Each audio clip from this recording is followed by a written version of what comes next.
So, Charlie Kirk was shot and killed at a college event in Utah, and news of this came out at least 4 to 5 hours ago, and I'm sure there's going to be a lot of reactions. And I definitely wanted to weigh in to, my millions and millions of listeners and viewers, but I wasn't the biggest fan of Charlie Kirk. His reels and shorts would pop up on my feeds, whether it be on YouTube or Instagram. And sometimes he would have a good point with whichever college student he was debating at that time. And then sometimes I would just think, it's a bit cringe. All you do is just these college campus events, just debating students. So, not the biggest fan. I did go through a bit of a conservative phase anywhere from like 6 to 8 years ago. And I definitely was watching his videos a bit more, even though, he didn't grab me at the time like his other contemporaries like a Ben Shapiro or Jordan Peterson. But I would be watching. Definitely remember watching the full debates between him and Sam Cedar and him and Hassan Piker, which was a freaking disaster. But, in the more recent years, I wasn't too interested. I definitely watched his appearance on Jubilee and bits of his talks with, what was it, Cambridge or Oxford, that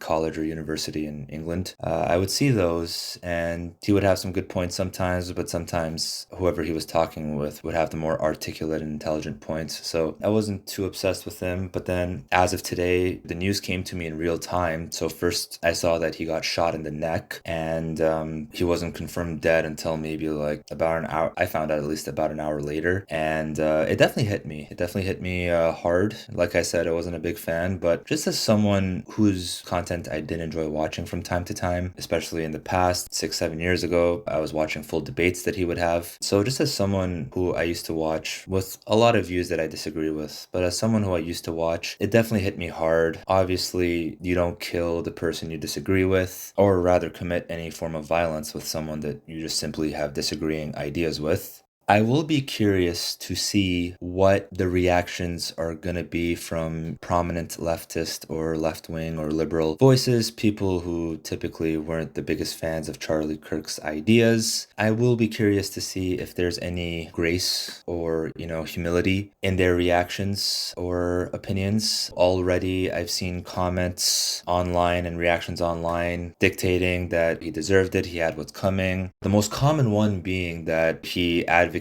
for less gun control and look what happened. LOL, ironic. I'm not on that train. I don't vibe with that argument at all. I think it's kind of brain dead. But I will be keeping an eye, and I will be maybe making a compilation of some interesting or questionable reactions to an individual, a husband and a father, getting shot. And I believe his worst crime is just, going on college campuses, debating college students, and spreading ideas that are very controversial and offensive to, certain segments of the population. But let me end this initial reaction by saying rest in peace, Charlie Kirk, and my best wishes in regards to his family, his wife and kids that are left behind now. So, yep, rest in peace.